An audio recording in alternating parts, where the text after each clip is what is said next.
Every ebusian for ya buy em watching.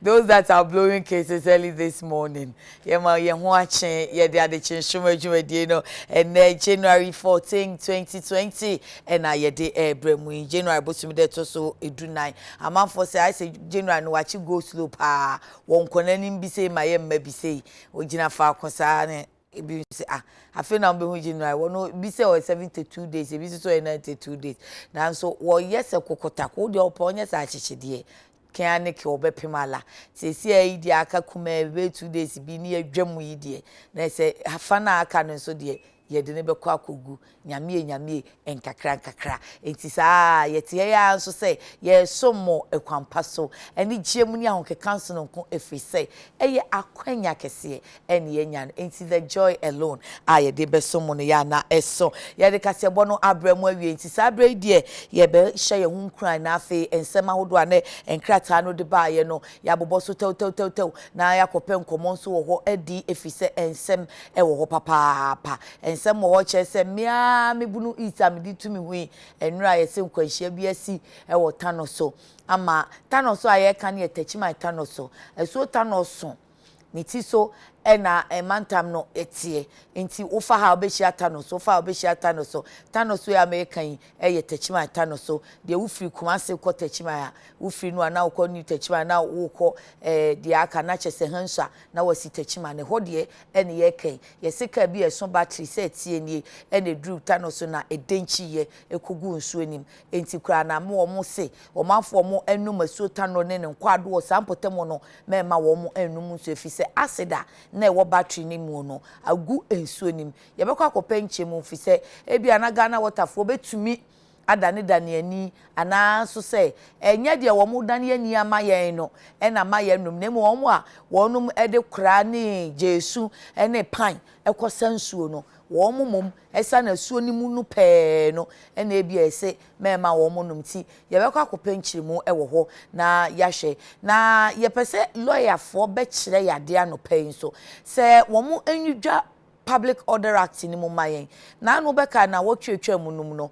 ye hye adwuma se na etiese ebi mu se an wo mu kodan wo mu ka wo hia wo mu kodan wo mu ka wo nam wan ho nya mienu nya miensa no wonum do so kakra ene wo mu kɔbɔ hye trasa akoyi mu a wo kodan ka ene wo mu wo ha na posi ba ye se ade di ai se mabodompem no wo mu so se da bi ye bedan ka o ni ye ka se yadoa ebinom enra esukuu fo ma wie eyi say university o say teacher training yibi posek said the titini e kan say me obada da eti posek and then the college of education wo mo awie no wo mo si impost wo mo enti wo ma no santan any Ghana education service wo mo wo no pa awie anwumere saa e na posi akwakodo a wo mo posi si wo mo ko mbusi wo mo se na mo mane ye ha e wo mo se GS afreye omo ko bisa posisi nsu ko GS se na mo ama nkrofo abeto santero amo frɛ na ye meboa mo na ne ye ma orderliness embra e na omo si ebo mame friend so supermarket won wo ko bisa e na omo se mame ye mfrɛ obi a ye kura omo ye nuisance maye fi se ha na wo mo wo no ye mfrɛ wo mo na posi ko na omo se awurabafo ne akrachefo ye sem wada em se ye nto nsan frɛ mo ha mo amopɛ na mo dia benti mo ya ye trespass e na omo se da ye nko enti eno so ye ka say posi fu achi akandifo no wo mo se mo be de mo a mo amane omo se enye de mo se be picket mo amane omo se enye picket enti ye de ania ama na kura ye ACP kwasi ofori se wo mo nso saa niema no so se wo ye picket o se wo ye demonstration o se wo ye de ani o wa mo posi fu amane a ebinim se ye hia se wo posi amane fi se ya ye nkonkonko mo amunkonko ne sen ana posi fu nso ya masa inform the police no kanena nka ye let the police give you the permission na eja court to be any edi asem say oh there be enye let the police give you the permission they will only inform you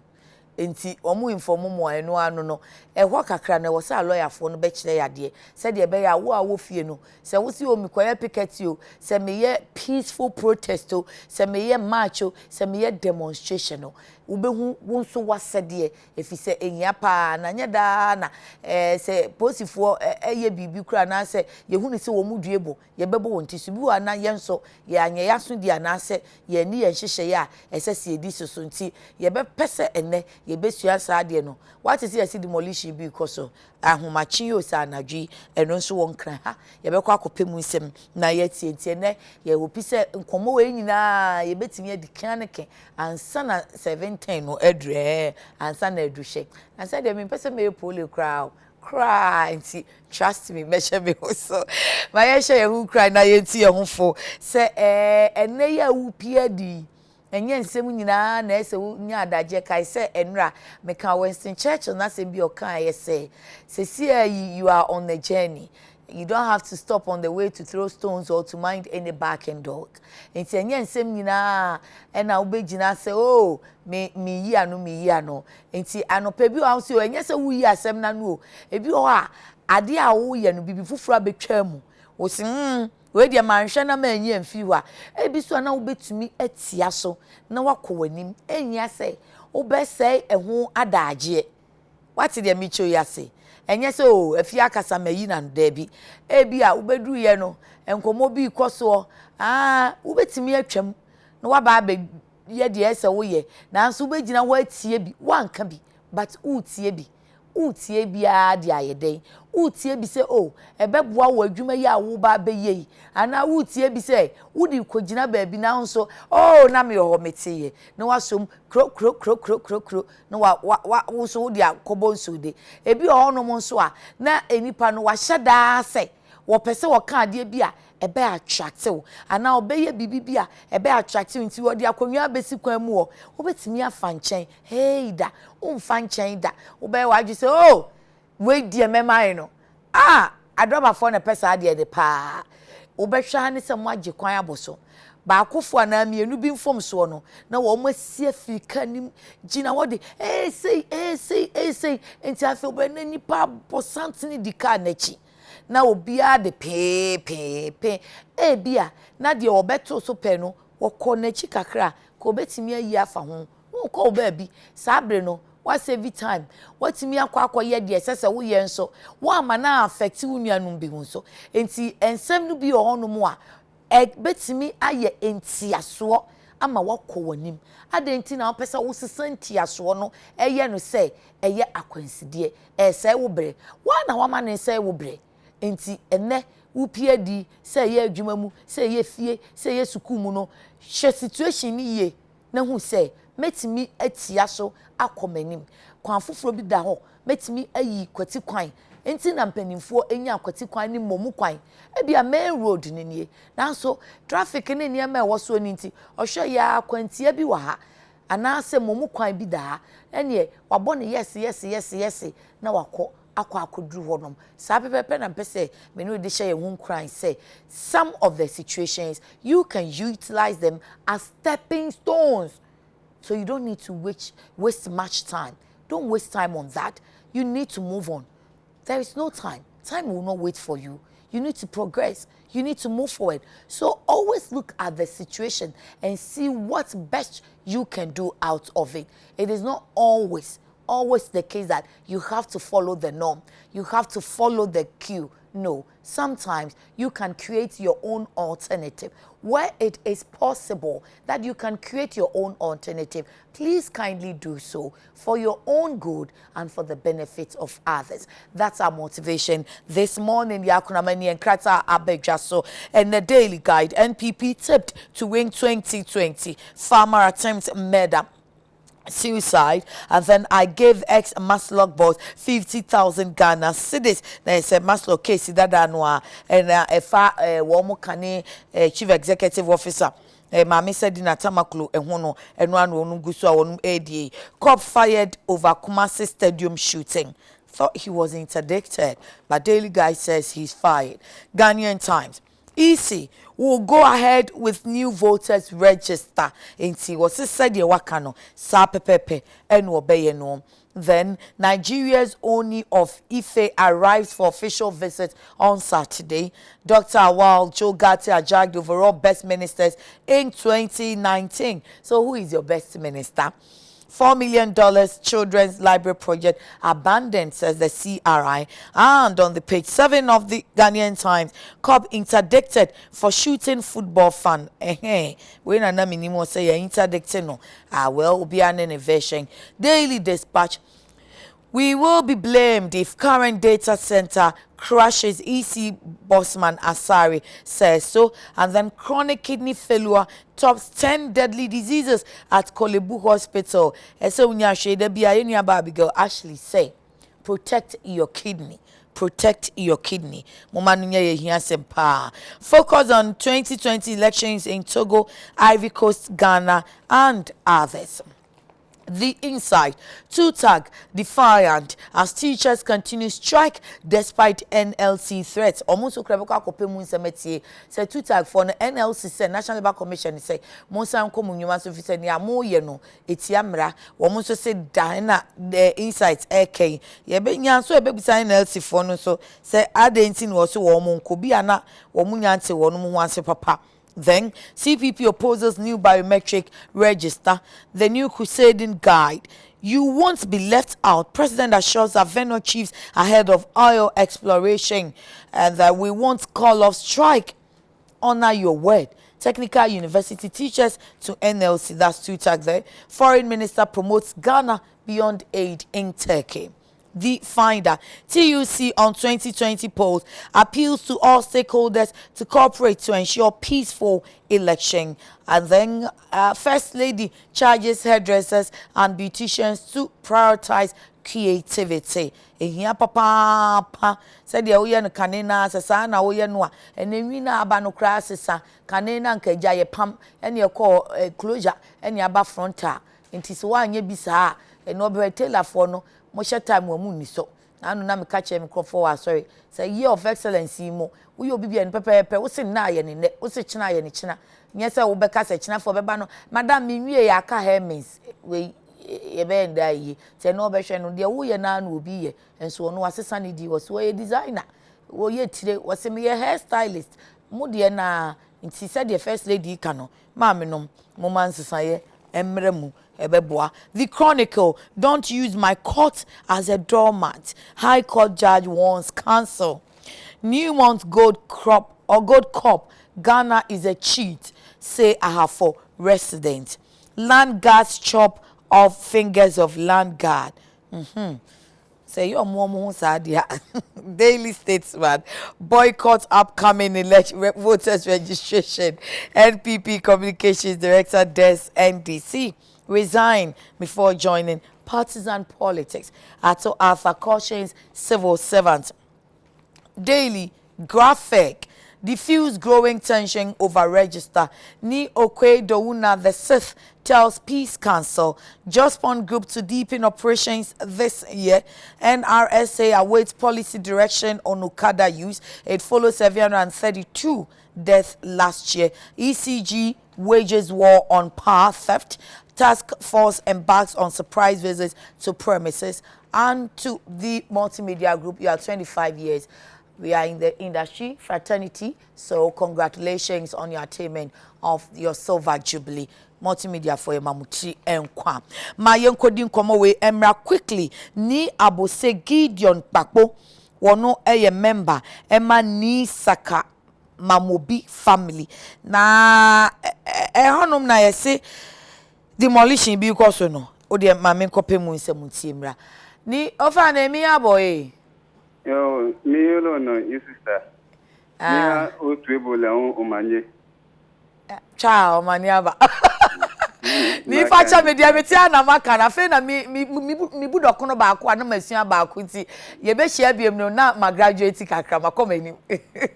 Yes sir. Me da say mpacha wo ho ye de. Mpacha me ho ye pa. Ye danya me ase. Na de na ekoso. Em say emretia we kakre bi na demolish bi eta kosu wo ya sase so e wo mamobi. Kani ni esesu esase e wo mamobi general hospital 80 na ye bo municipal assembly for no kokose. So mbeye bibi wo ya sase so a na ehun hia se omuni asase fo ankasa ebe transi aka ehun asem ene dwumedi a mpese omudi fama oman no. Na nye pese ye ma muti asise zongo chiefs bia ni ho a omwo asase ena asase no so a ye nananum bidaye no isiseye wo ho ena krata wo ho nti so ohwa ye nananum a betu mamobi village several years before 1854 no omudi a trader one ni Adekye Saka ye me great grandfather onu wu 1st April 1925 Enwetwe ena inkofo adiso abedru mi nana empepesui na kaukudi area na ewo honum no eye lease land na government di say odibeye dairy farm any remand home na odi executive instrument eye 23rd August 1894 na FIA inti etre no oma allocation di ma chief of Ruga National Commission of Culture ena 99 that's 15th June 1999 oma before asasi kakra wo na etre na yebe pepe mu a yenya municipal assembly no na omodi omani asasi no su na omotondi amafo wa se na omope nti utu we disia good house a wo ka okudi junction onum no omofa asasi no bi eton di ma one wholesale factory a the Strong company na enwete na omuti omu asasi na omadinu entu omuti omu pebi akaun internet ese asasi na etre ko watching base on e o se ye pamu amafo be se 350 omuti ho na omuton asasi ema investor na over around inti awmati we be se 230 to 5 ena omuko sisa asrafo any police for ba honum na ombe bubu honum let us say arawo sem papa so usho amafo amapra ni ye wafri mu ne entweni nti ne pese ye kan say ye pa omu chopi say emre wo ho a mu pese omu ye bibia na wo so mu dwe nipa nkwani nipa property a ewo ho num hu se bibi kakra no mbe pa momu a ewo so mu pe momu no mu fanfa omu nyama nkọ bibia ewo so mu kọ nti we ye kokwaye bo mu say ye sro mu pi asasi no ebusia saasi a eda ho a ese tool asi na want me sorry preocupe enfa asasi na emre a omu fa ebusia no su inti so ko public record archives mo a ubon se gold coast list a ewo 1941 no uteki villages under Christian Burger ukoma mo bia ubon se onupa ewo onum Adekye Saka inti asema ewo ekosu sesi a ewo onum ni mami musa say ena homache 2 am asem na woken ena homache 2 am sesi a omabubu honum ukon mayare osem papa enti omabubu awie ko anase onum daso ho bubu ho omudaso ho sesi a omubu na nyame so say gas filling station bi wo onum a se yanhwe na machine koka ebetuma paja ati krono honum fa honum nyina mama obi he fa potin na adsemi ekoso ewo Kanda highway opposite right answer we say o ko 37 military hospital okay go say assassin wa assassin na ka kwena no pe ewo onu na hwan mu na eye assembly ben ayawa so East Municipal Assembly adia sema na edanu na omu yesa edumadi enu ni na mpacho wako bisemu anase muti ho popuye bise ombeye saadie Oma boy kokwe nansu last year no yetiye na ye free City TV UTV Star FM ema ye comedian so edi area no the test ama for muti onu what say omu be pamo omu kra no mu pasasi na omu hu ayinfonu na omu ni omu kana empe bibi mamu because ye be fa nipa omu ti opose edi na ya pe bibi kakra mamu na omu akọ na nso sa meet no amba so na municipal assembly nso an contact family no nti surprise say sa dumadie we e koso wa material ye frame a midwane ko amikon se ampa ta edumadie we na ekoso wo ni we dia wani die mu a wo na wo be de hu se ebia assembly ne wo mu a wo mu tete honom no akasa adika ka che wo mu mpo dada se yesem muntu free hafi se aha ye mfa maamo anya bi assembly ne na de ho ma wo mu ti wo sesi an se o mu ntena na kanititi South Metro ewo EM asinu ena omudi asasini ma sa squatters na omo nti ewo mu bia omo tia property rate e de ma omo rent omudi di omo wo no ni pa chawo wa kan se omo ye squatters dia ai se wo mu kunkon ba bi e che se honye wo mu dia ena wo mu hye ho kakra wa ko a wo mu ahye wo nti se wo mu ye squatters dia e den na assembly no sign de ma wo mu na afei ebe ya ade bia ye legal bi sei ha nenti a omo ye squatter ni se pe ye record ni se abusianu anase stu no antom asasi mawa we are squatters maye na extortion of money a ye from them no na illegal because the squatter ti baby a e wo so obedi niska odi niska pe na owani da so se wadia tum se e wo so ntena onu na so wadia tum se e wo so ntena no tia tumbo kakra mawa na obepamuna na wo so tuma ni bibi kakra ma ni fafa ni nyama enfa kwa baby obekota ni kuma okokra obefaka obetia ife obe parki ni nyama ko station ti nyina na esika obetia na nti ni na afemesa bisa se wanya kwan bisa hajia MC no se ebia no woni omo akasa dada nti de wo kai sa bibia ye de pata wo mo na ye de bo am se omu tutu mu nyama mfia na afi se ya na ye de mutena ha na ye ma mo kwan mpo a se si ano ye tumu afi ha no wo ma ye sa de no bia na wo mo ayo na nkrofo na mo mamane say microphone me ba ano awmatino me no mo bonkomo ebisa omo na omo ti kapreka adi amamu na nyoka ni say omo tena honum efi bebe nti enu ni impataya owo a odibe momu no oni sika bia odibe da obi akwan esan say enye ni pensu na yedi asasinu momu na onu hia asasinu dia ye ni project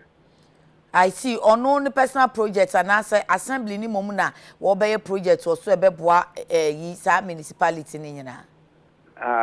ni ewom ni say omuka story say omu per municipal office asi inte enu ni butaye anase story a omu di tu enima omu fa asase no se na omu pe na odi weni shema obon say 1990 say na mikaye no 99. That was on the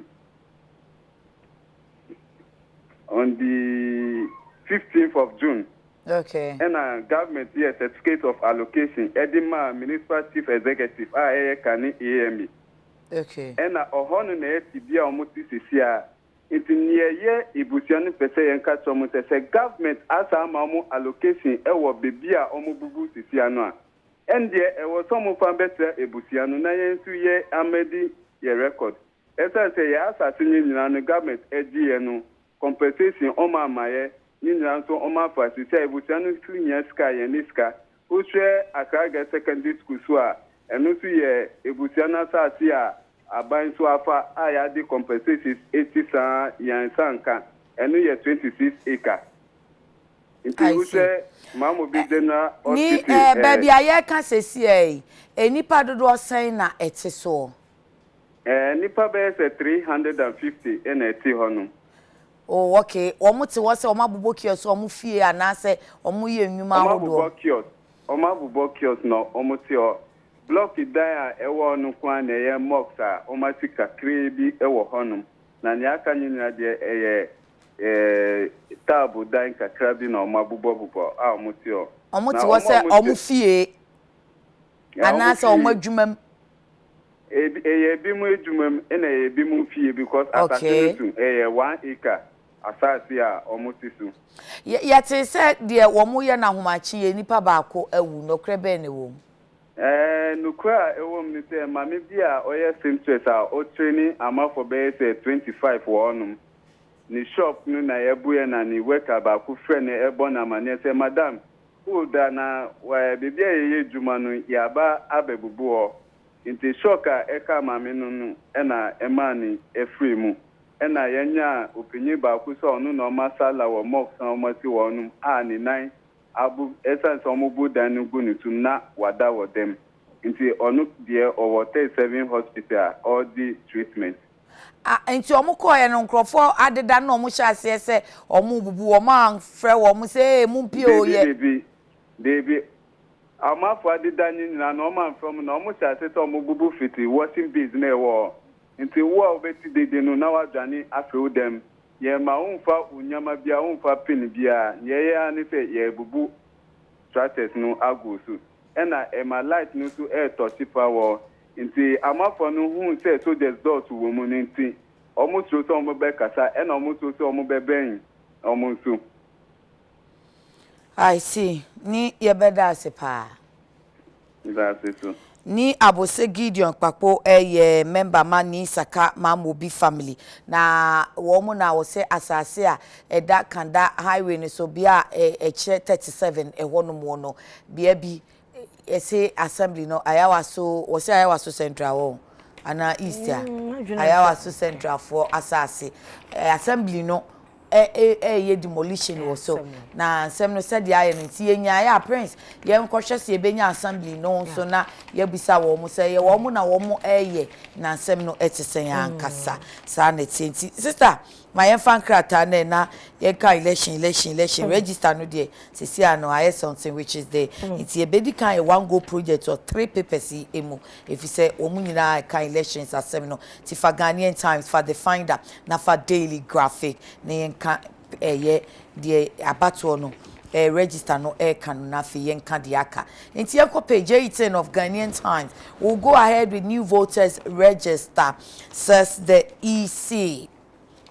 The Electoral Commission has insisted that it would go ahead to compile a new voters register despite the protests by some political parties and civil society organizations saying the new register would be in the national interest. According to the EC, the decision was not only based on preserving an independent body, but also offered a sound and prudent management on the country's financial resources. Mrs. Sylvia Ano, Acting Director of Public Affairs, Department of the EC, in an exclusive interview with the Ghanaian Times yesterday argued that the process of acquiring a new voter management system and a new voters register was the best way to go in the face of escalating cost of maintaining the current system, which was also flawed with ghost names. Now, when you take the finder on page 2, TUC is making appeal to stakeholders, and what are they saying? It's page 2 of the finder TUC on 2020 polls. The General Council of the Trades Union Congress, Ghana, has appealed to all stakeholders to cooperate to ensure peaceful general elections in December this year. The council made the call in a statement at the end of a 2-day meeting that constitutes the last meeting of 2019. The statement signed by Dr. Yalban, Secretary General, and dated January 13, 2020, said the meeting held between December 18 and 19, 2019 discussed important national and labor issues, including issues relating to the management of the economy, pension, revamping Ghana Railways Company Limited, public contracts, and impending general elections in December this year. It said the council urged government to prioritize job creation. Okay, so let me look for the election one and see what they said about the election one. Okay. Pensions, revamping Ghana Railway, issues about the computation, and then I can find election. So, but by summary, if you will be able to tell us.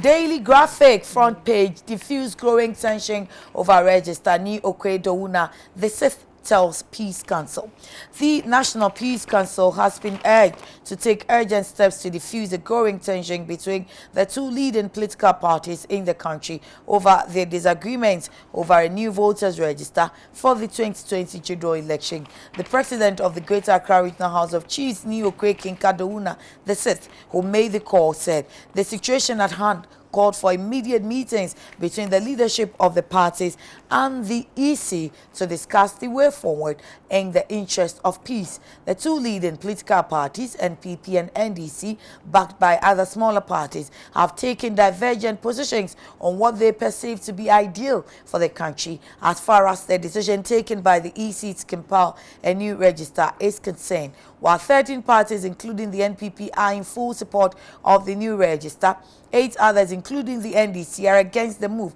citing cost and time constraints, among other reasons. Michael.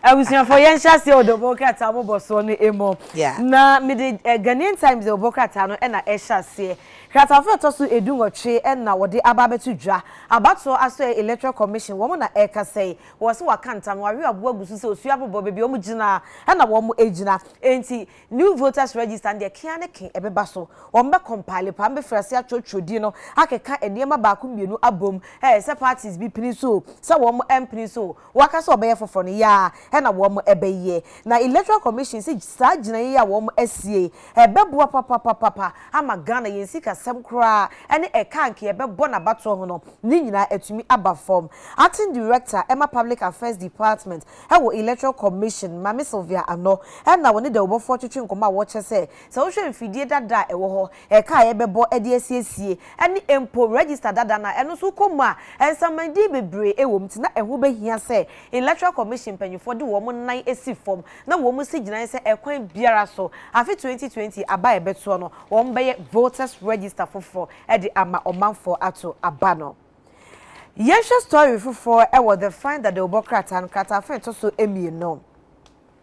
General Council Emma Trade Union Congress in my focal batano. And almost the other said, dear to Ghana for you and him say, do about also a beer. You do about also I can who boom, not as ye pim a coin him. And your mouth for me and pim coin him, a was some geoquine so. Yen two and a more a beboa, ama December, a buy a betono, I assume G, not a name in a coye ediama in Sa Ghana for. Now, way and some Secretary General, Emma TUC General Council, no Dr. Alba, what they etuja a bra, no mubu ashe enema wura esi eni so ewo afi 2020 edika na wo mo ebehwe tu one amon eno na wo mo nam so ede adwempa etise eto eja mefa Daily Graphic de Obokrata no watwani okwekinka do na the 6th ni mfonyi eda enimu ha na eno no de eto National Peace Council mpanyifo enim se wo mo keka mo abi wo mo nye na ase yehu yanka so na aka echi nto mo nhwe na bibia ensi sa bre ya NDC for so mo play voters register for fra ye be so MPP for so ye pene so eno na o kase so wo hwema parties bebre na epene so gbunwatwe bi so de wo mo empene so na ni nyina emo no na ni okwekinka dowu na a otoso nsia wo de eto National Peace Council enim say one why president Emma Greater Accra Regional House of Chiefs no obekasa e de ama na nanom hemfo badwa say empanyufo mo ka bia ewo wakasa empunepu wom so se enhye wo National Peace Council wo twantoma ensu ombo wo akokodro ne mememu na wo mo hwe se parties mienu no NDC o MPP o ombesi nkonwa akasa na efa wo so mo pene so se enye voters register for ene efa so mo pene so se yenye fofo no wo mo nkasa ntoato adwen masumdwe emra na nkofa oyene ama wei eye Daily Graphic. Yes, I'm call 11 award the insight and I say the new crusading guide yenka Twitter ga semne no kra ye hwese betumi adi eho enkomo until for the insight on the front page of the insight Twitter defiant as teachers continue strike despite NLC threats. Teachers and administrators in some technical universities in the country have defied orders by the National Labour Commission NLC to resume work as they continue with the nationwide strike action. On Friday, the NLC ordered the aggrieved teachers and administrators to immediately resume work as government agreed to pay their allowances by January 29. But checks indicate that they are yet to do so. The NLC has warned that if they continue what they term as an illegal strike, they may lose their salaries and subsequently their jobs. Members of the Technical Universities Teachers Association of Ghana, TUTAG, on January 6 declared strike over what they say is the failure of the government to fully migrate them onto the single spine salary structure. And then we won't call off strike. Honor your word, technical teachers to NLC. Let's just get that. Let me see.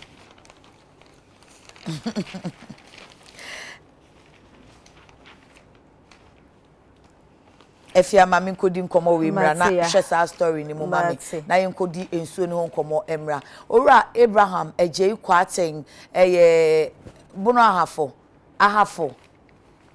ni nyina eni abunu east bono ena ahafo kane tete bono ahafo regional director Emma Ghana Water eja kwaten yemo ache da ase I know. Papa wo ye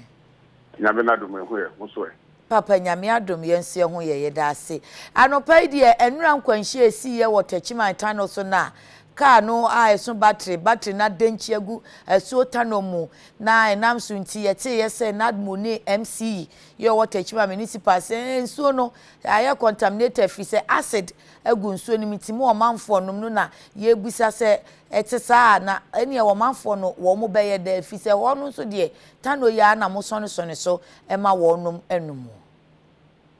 yo me that's it the chair for you no pay sorry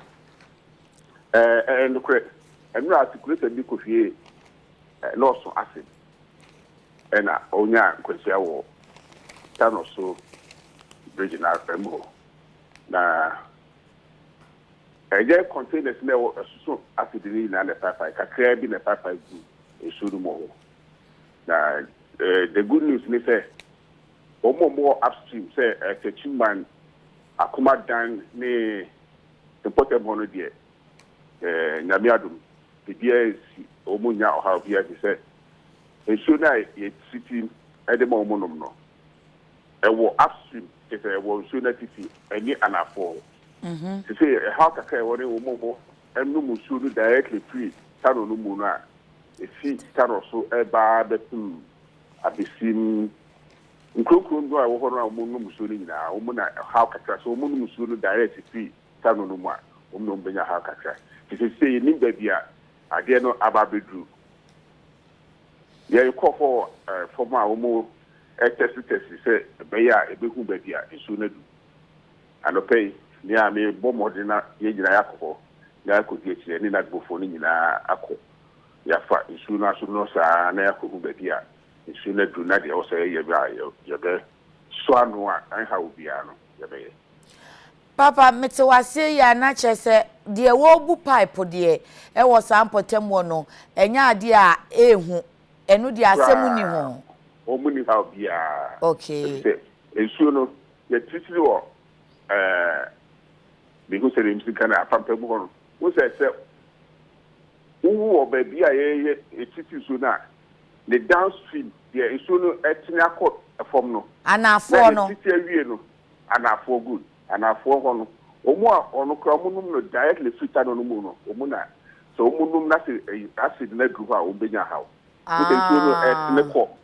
etine ko enti etine no na ekonomy enti say yes so say eba kakra eti ya announcement so FM stations na wo potem hono say ma omo no so e free canon no mu direct okay nti mema obi mfa ne bokiti omo wo ensuo no atifi do no mema anase omo wo anafo no ensuo na anafo fi se etene ko anafo efi esoro eba fom enti omo wo fom honom no mema omo mfa bokiti nkosese ensuo ni bi direct se menom papa se omo nom na enya ade wo dwade ana ade wo di si niema nso ni nyina ya peseka ya mo ma emre kakra twemu ansa emfi ne ekopin bochira na tise atene ana tena kwakwadura na afo potem hane de ni nyina betwem ye na ewa bisim kuampo no ye hwe abisim su kan ho nti ye hwe mrano do hwe bakubia do miti adua sakọ do hwe bakubia ye senso ri bi me ya check answer me ko se asidunya abedru ha na se bedru ho ansa na atu na papa minima de so obetimi abo ahun se wo mo ho no obi a wonim se ha na ye nsuo ni ti bi so obi so onim se o ba bia mi wei na ye nsuo na na afo enti mu betumi a cheche wo mo se o e bia mo amu wa hia ye mo amu wo tanosu kromu mo amu wo new techima mo sa afo no na e ma mo nkosa ana se mo amu wa francho na ma mo nkosa hefa na ye na afo no ye tanosu minimum krono kroto na fe na ye gidi no kroto no se techima ne tano su krom akoma dan Ahụ nyina edi so bi koduro. Ai. Omo de omo ni how. Na de etine efika no so. Eko adafo se nkrono bi wo ho. Mpacho we de fache ni na. Nkrono di no afi na ye gigi. Yo. Ene omo bo techiman akoma dan nkenka da de yesu koduro. Henswa ne yi ni na omo nyina kuntu so omo ni how kra omo ni how. If you say more resem say the esino ensure if you tap water company tap mo ba ne die or how be any okay mo di bucket ro ko bo so no na yes so mo say omo nya bo tra kakra ma hwe there will be say ba say the dey kura ba the be hu say so the alum the be gu ho ama neutralizing yet say any said the year she say emwa e won so no kura ebi awuwu say say dan adanche mu nyina awu empata yi beje yi na awu anasa adanche mu so ka kiti adanche mu die ba kokura in fact I don't know because ye did not go for no meeting at pay ye kwa ko chance na ya the esi potero e dia tuja fi say danche die awu ye say wo go foni na mpata kakra bi na em say wo man na wo pe bia ade nfe gu ye na concentration area horeda wo munya ha kakra eja kwa ten UTV da se pa no pay bibia ni e besia ba let's ask bibia ma so yo abisanfowura Abraham eje kwaten Ghana water penia wo Bono East Bono ena ahafo kane brafo region ena ine na di community wo se Ghana water fo nhihye yemu de mo amubu papo ne de asem bia ni ho enti mo betumi anu mo nsu mo amwo techman ne mpotem wonu no asem bia ni ho na mum wo mo de bucket ana bokiti be kwa akosa no wo mo saafo no eno so kra no kire baabi awo no ene be kire nti ni nyina no se wo kosa nsuo no wo nsuo asuo ta no ni mu dia na wo sa ta no so mpotem ho no mu kuntunso ehyiayem new techiman henswa ene sa mpotem ho dia ene na wanya hweye se wo de bucket be kwa akoto nsuo ni mu ankasa asa no enu no wo se montom bo ase kakra eme wo mon hwa dia ansa sister Fia yenko yo yet also the insight the Obokrata and no me eto so now share insight the Obokrata na nimu asema work nyina ene say ye wa ha January busumi ya ne de eto so ensia na achechefo a wo mo age entete a wo mu kuo no ene University Teachers Association of Ghana tutag wo mo ka say wo ma baban aboa ban enwo no keke na wo mpia wo mu nyina enfo mo nko single spine salary structure aketua ne ho ofe na ne wa akọ na senche nam na ofo mu nkoso na wo mukuma ento mu yem o ma twen aban de ne o de china o de ne o dada wo mu wanye allowance bebre so wo hwe animu ne emai enom se aban afi 2020 enu be din year off enti si January ya enom de omukukuni omsaka egu fom wo mu ne nkokora na chisa de kire no makoto aso na when the National Labour Commission bem nom si TikTok ajubre mun kosua dem na mun kochira de ye be ginam sentem ginafo ne ani aban akasa ne ahwe se January bosome ne de to so aduonu enkron 29th January afi ye mu de aban edemo be ko single spine salary structure no so na fe allowance bia so wetua edi ama wo mo na TikTok se ha ne he sanye de di nkan na ni mpre no so ye beti se aban be nie da oka onye International Labour Commission maka yate enso ye mfa nye adwuma eno na the insight the Obokrata no wodi emunchemu ababeto edwei asam kuna so the new crusading guide ediaba okata fa to so edu na eno no se Tamale Technical University omo branch Emma Technical University Teachers Association of Ghana na chese TikTok branch e Tamale eno omo so ka say National Labour Commission kura den on person mo kire National Labour Commission say dey aso ye kasama for ema aban no e wa abrekwa nka wo so ogyina ntemo se contact crawl na wo masema e ha wo ma cheche form dey be dan aban no National Labour Commission e ka edema wo menso enye sakra e na National Labour Commission eye enti wo ka se dey Labour Commission eye no wo mani gi ho ana wo mo eboa wo se wo nkwate aban say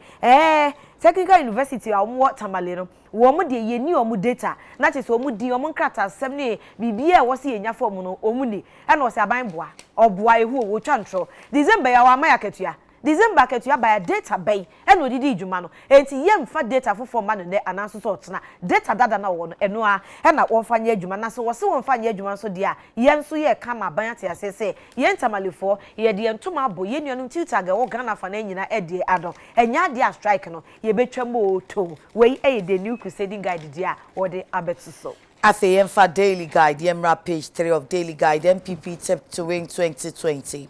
With barely 11 months to the 2020 presidential election, President Nana Akufo-Addo has for the third consecutive time been tipped to retain power in 2020. The latest prediction was made by the influential London-based Pan-African magazine Africa Confidential and is consistent with two earlier predictions. However, the magazine predicted that the governing NPP may not have a landslide victory as was recorded in 2016. Blind orphanage director sells twins. Samuel Kwapondako, a visually impaired person who is the owner of the Eye of the Lord Daycare Center located at Jachi, Newtown, near Nsroma in the Eastern region, has been arrested together with his wife and 3 staff members for allegedly conspiring and selling 18-month-old twins for 30,000 Ghana cedis to a certain businessman. The suspects were grabbed when the mother of the twins, Alfie Ajua 830, went to the Nsroma police station to file complaints against them. Now, page 6 of the Daily Guide. Farmer attempts suicide. Shock and misery rocked Bonieja village, a farming community near Esisiriwa in the Bosumche district of the Ashanti region on Saturday after a 60-year-old man hacked his wife several times in an attempted murder and committed suicide subsequently. Kwabena Mankwa, a farmer, took the extreme step after he became jealous of a man who reportedly came to look for his wife, Abna Dina, while the two had traveled to Esisiriwa. Kuntinasi Police Station Officer Chief Inspector Boajian said Abna Dina was hugged multiple times by her husband, who had shown signs of frustration, anguish, and resentment, some of which took the form of extreme hostility towards the woman prior to the incident. He was harboring hatred for the woman after she served notice to divorce him. Kwabena Mankwa butchered her when she went to the house to pack her personal belongings, the police officer narrated. Daily Guide obokrata eno na ekita mi amede eto so na krata fe to so miensa e de obokrata ne emu na migine wo kire se wo hwa aka besa aboso mi du ba ko na afi 2020 abano yato na when na magazine bia edi ni juma na eye nhwehwemu e wo London abochiman mu a ni din eye Africa Confidential Africa Confidential magazine wa ye nhwehwemu ni sa 2020 party be na be win say NPP 2020 party be na be ba NPP why na sam prensa o se ni nyina e kire se ampa 2020 aba edi ani ma ye betwe Ghana for dodo na eda so awogidie e wo Nana Danko Akufo-Addo ene ne NPP amanyoko ne emo na emom wo hwepetete krem aka se ye hwe 2016 aba ye tuye wo hwe nkunimdie bum a wo munyaye na afi 2020 die e betimi aba se prediction na che se wo hwepetete krem na wo bisa nkofo anu na wo ka no e betimi aba se nkunimdie nbe ko e de ama NPP se amanyoko sadie o manfo e ka no mayo muhwehwemu na to so prensa no na emom so mbenya nkunimdie bum ti se de 2016 ne de ansha wo mu entumi enya ne sa eno na define Daily Guide e de ababetu edwa e o katafe to so mensen eno amu na meda so eginai owura samo kwapon dako sabi neni efra enso ono ni panyina woda Eye of the Lord Daycare Center ano a ewo Dachi Newtown eben Nsawam ewo epoe mantam emo wajeje nkoda bebre na egwo ebi yenyanka ebi yemobofo a wo mu ni ahwefo e na hye so ne ne wo hwe wo mom na de aba beto dwane se ya chi opanyi ene ne re ene ne nyuma efuo bi kwadu ade bo mu nyina ene se wo mu bo mu ho mpem se obi ntafo a wachim no wo mu awo maboso me nkron no wo koton wo mu age 18,000 okoton wo maje 30,000 Ghana cedis okoton wo mu age 30,000 Ghana cedis so wo hwe entafo na o madi be se afe ene abosumi nsia na chese abosumi du nwotwe ena wo mu enfie na akwakodu enti wo ton wo maji 30,000 Ghana cedis eno ena niti anye ya nyankopon eyini so ahaban no na otua ma wadoa no ena ne wi alfi adwoa ono nso a wadi mfinhia aduasa no yache no aidu mu nyina akopiem ewo Nsroma police station na obeya wa wontafo ne ho kye no one ne maame ne te ne ho kye ne papa enti wo wontafo na nie tutu aka ne nsem atese ohu de oye we na wura kwapon si oh meboa mo ahwe nkoda no fo bra enti wo jintafo no wodi day care center ho afi wo se be se bosumi ntem o wa ne afre no wura kwapon afre na akodem ni fi obaya je 10,000 Ghana cedis no say eh papa too good to be true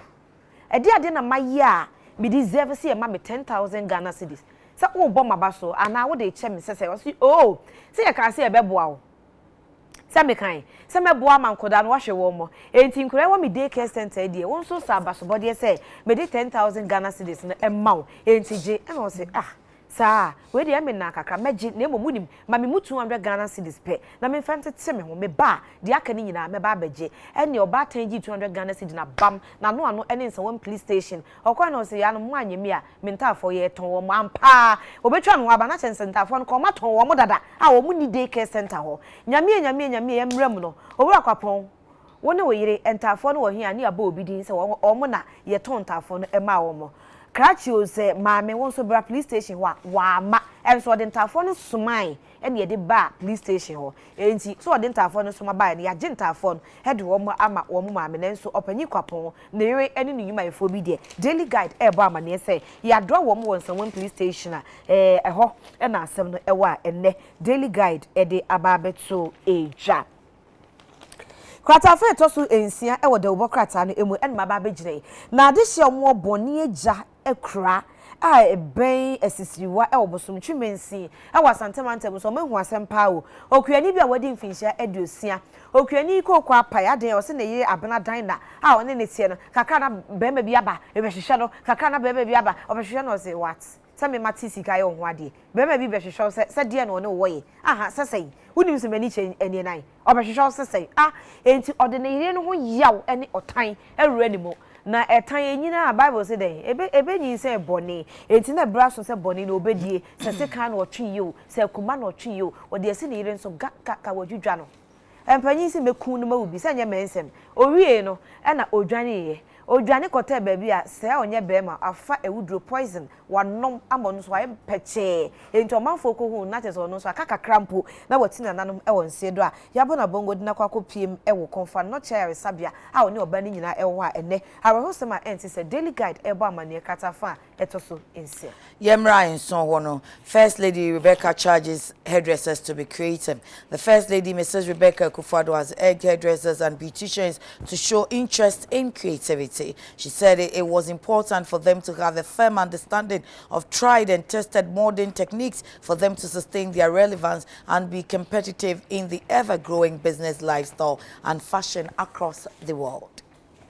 Ghana ba panyi a obo life papa ye mma panyi fo nde obo a omo form wankasa one mami Samira Baumia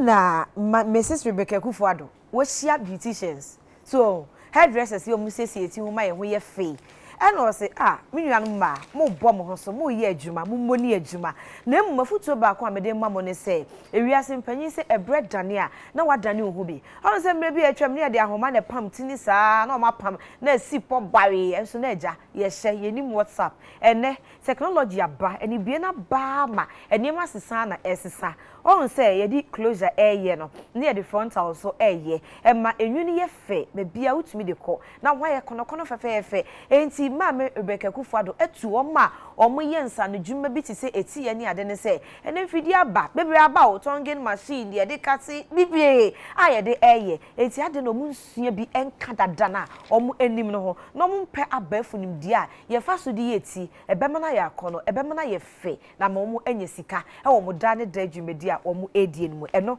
ene afutu a odi ama beauticians omo mu se si eti ho ne ye ho ema ye ne se omo nkoso a ema ye ho enye fe na mom omo mpem enko manim ewo daily guide obo kata emu unse first ukoyi utia uko washi utia na yedi wanim butum se you echire e ba na wanim gira ye eyi concrete stand bi na do ko ato so be we na hayo ya ene ukwa unhu ba bi ya ye de oto relaxing now them intinema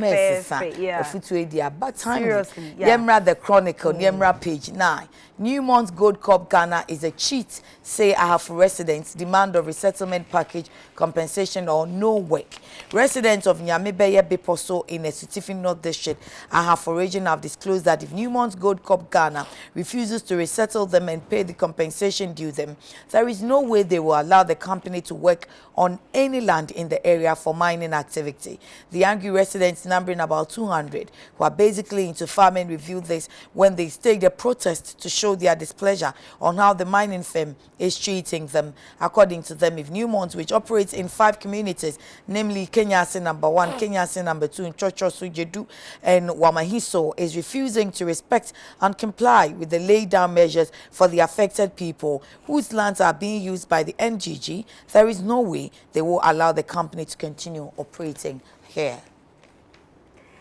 The Chronicle, the Obokrata, and Una Ekitaye. Kratafe so enkron e wo de Obokrata mu enemy gina. Adehye wo mo e wo nyame beye beposo e wo Asutifi North mensi wa ha for mantam emo omukokwa pai wate onwo agumontin so atentesu kokko e de akire Newmont Gold Cup Ghana adwumako no e na say ya bremo Newmont for ya bremo ade na mo sori amaje yensa ase etu dade wo so a nanso mpatesika esefata ye se mo de maye no mo fa emaye se manfa amaye a yensu ye makwan ne anaso so ochina e ma mo nya adwuma bia e won sase ahoro a e wo ye mpotem ha eso na adehye na wo mo dodo be se aheno e na che so mo nyina ebuo fo mo eyo yechi de omo ka nyina ene se wo hwe ekwan a Newmont e de omo fa so a ochi omadi wochu madi asisie poto en wode wo FM na afede o mabre enti o mo hwe mpotem be se enuma Newmont edi o mujuma Kenya se number 1 Kenya se number 2 en totro so jedu en na wo mahinso a na chese wo se nkanhyehyɛ pa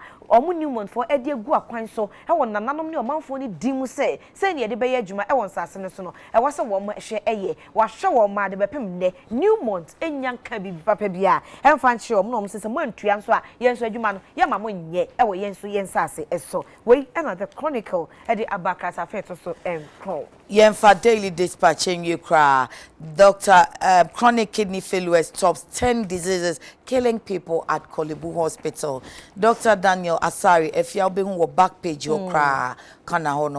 Chief Executive Officer of the Kolebu Teaching Hospital has advised Ghanaians to be wary of their lifestyles as there has been diseases. Chronic kidney disease, also known as chronic kidney failure, is a gradual loss of kidney function. Chronic kidney disease is commonly caused by diabetes and high blood pressure, which are responsible for up to 2/3 of the cases, he stated. Dr. Asari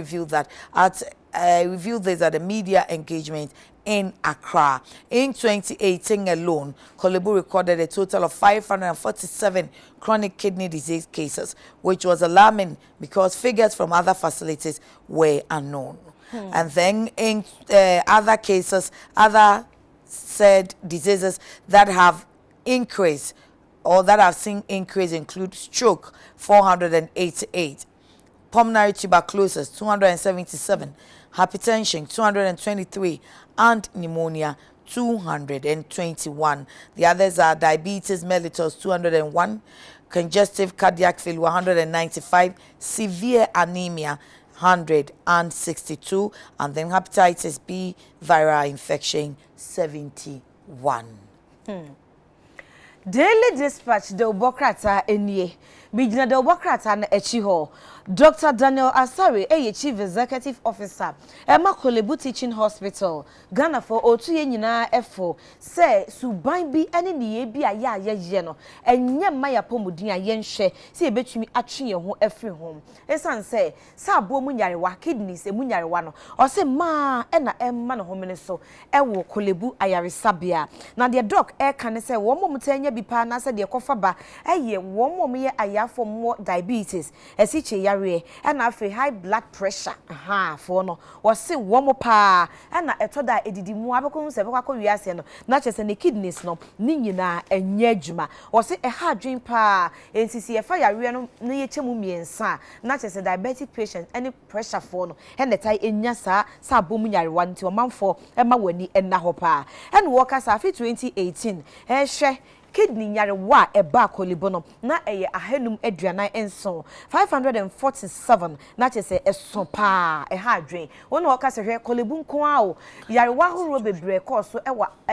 doctors anase hospitals ahoro ha ayare sabia horo no yenim enti se kolibun ko 547 na fu oni bubu de be ko so ewo yare sabia ahoro ewo mem na chese ade a ha adwen ti yenye ahweye owie no se menuan mama no nso ha o wonim se yare wa bi ti se stroke enwodwo yare no eno nso omunya 488 cases ha adwen ensama wa yare omubo no kon eno nso 277 and sana hypertension 223 and pneumonia 221 enti asem no ne tenteni ni tietia ne se eya ya hweye de wudi de wonom ene mo amondwe ensa bebre ene taa no yenye careful se be ya yen kidney no ebetumi aye adwuma esizi pe na chese kwa ena oko ene wa obechirechire musu ebeda wase na so be ya hweye se obeda waboafo ase enti da waboafo ase meba cha no pe wo se me hwan efe meda maboafo ase atari fefefa me de eye adwuma se was closet ena eklodi me se was closet ne niema na efe ne border for wo betimi akọ na wato be for all occasions bebia ukobia wonsa ebeka bi meba cha betima WhatsApp no ana betimi afre 0243 508 635 0243-508-635 or doko traffic light or ben techno edino fresewa no mount ade pa efe na ne bo edafom enhye miti amede eye adwumen CK56 beauty salon wo mo achimota Kingsby runabout on senifa so a okwa enwi bia opebia se ye Kelsey bi ana bibia no ombehye fefefe e de amount mede o nyina ase yeah yes yeah that was Romeo Abaye Bayer Sports Romeo and Sports on for daily guide chassis back page abrantie na tu aboba egu ni team no daily guide say 4 bullets removed from Kotoko fan head nti kenkan ana men kenkan ma bra money now two parts of the story no tell oh it sports na ni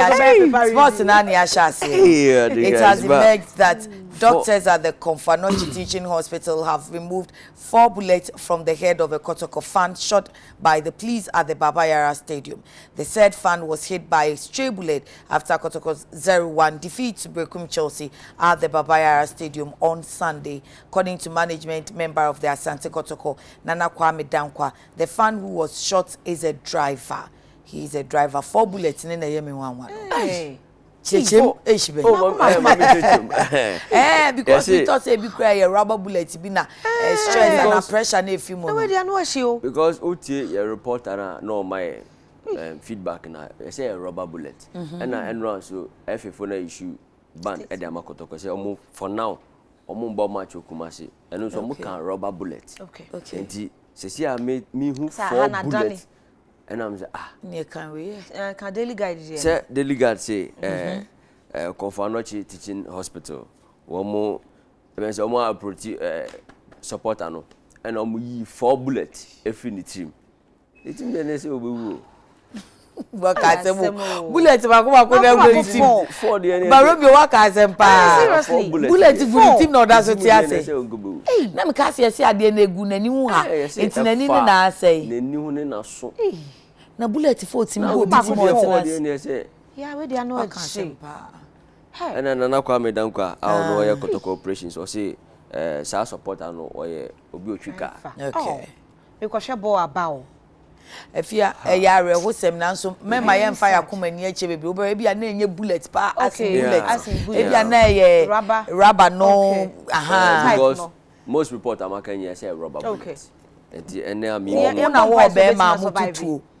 4 bullets 4 bullets egu obi tim no sa nipa no ote ase o da so te ase 4 bullets pa de na senke wo enka wo 4 bullets ye mbom pa e ma ai wo bitrim ye danyame ase se wote ase na ye bebusem kohwehwe sports